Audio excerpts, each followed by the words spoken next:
Americans who watch action films are used to seeing military recruits in boot camp. Basic training has been portrayed in movies for years.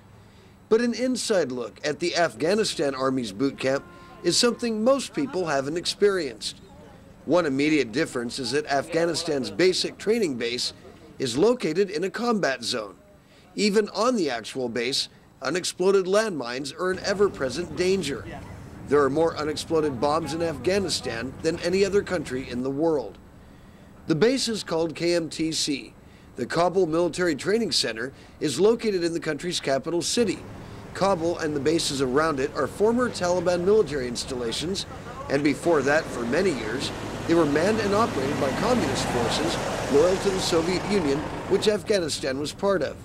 This base was serving as the Taliban headquarters when the war began. American Air Force jets with bombs called J-dams were used to smash many of the buildings here. Today, a few new barracks and latrine facilities exist among the ruins, and the Soviet-constructed buildings that survived and now provide a working area for Americans and other coalition forces stationed here. This is a special day at KMTC. The officers and men of the Afghan National Army are preparing for a visit from the country's Vice President, Abdul Karim Khalili.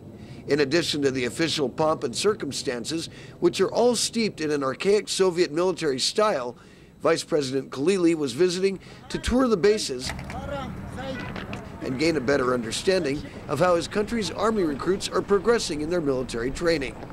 American Army soldiers, along with French and British military forces, oversee the Afghan Army operation here, and they have progressively handed over the duties to the increasingly experienced Afghan training staff. Yeah, without a doubt. My mission out here is to train the ANA in their NCO school, and we're currently running courses. It's working very well. Seems to be getting a lot of guys through, and seems to be very keen about what we're doing with them. Among the left-behind relics of the British invasion of the 1800s, soldiers here have built a mosque. It allows a view of the action below as they prepare for their unusual and distinguished guest. The Afghan soldiers stood at attention as Vice President Khalili began his official tour of a facility that places high demands on its own training staff. Only a small percentage of Afghan men are literate. This makes training more difficult as recruits do their best to utilize their limited language and writing skills in things like weapons training and defensive tactics. Khalili met with officials who operate KMTC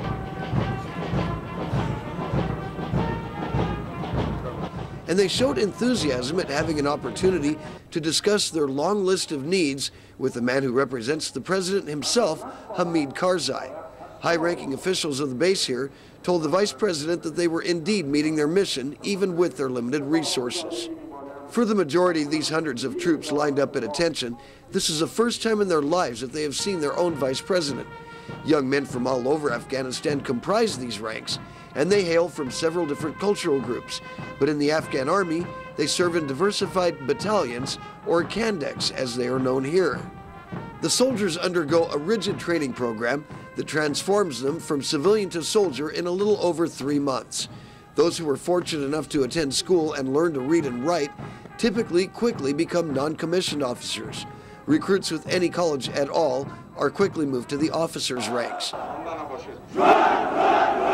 The history of the Afghan Army is diverse and interesting, and today, men who once fought ferocious battles together in combat serve side by side. I met officers who were former Taliban fighters that today work side by side with veterans of the Mujahideen, the men who defeated the Soviets in the 1980s, supported by money from the U.S. government under the administrations of Presidents Carter and Reagan.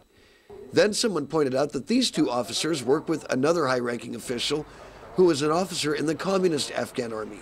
These soldiers sided with the Soviets when they invaded Afghanistan in 1979 and stayed there for 10 years.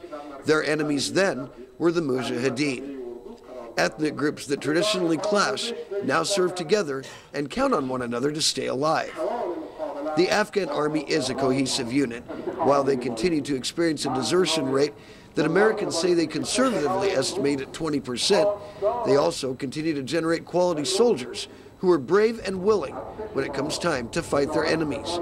The Vice President toured other parts of KMTC, One location was an indoor gun range, which doesn't involve gunpowder or bullets.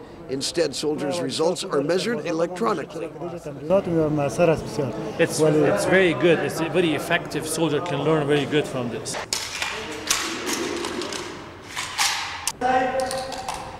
The Afghan recruits learn to fire the Russian-made Kalashnikov AK-47 assault rifle, and they become more efficient at using the sights.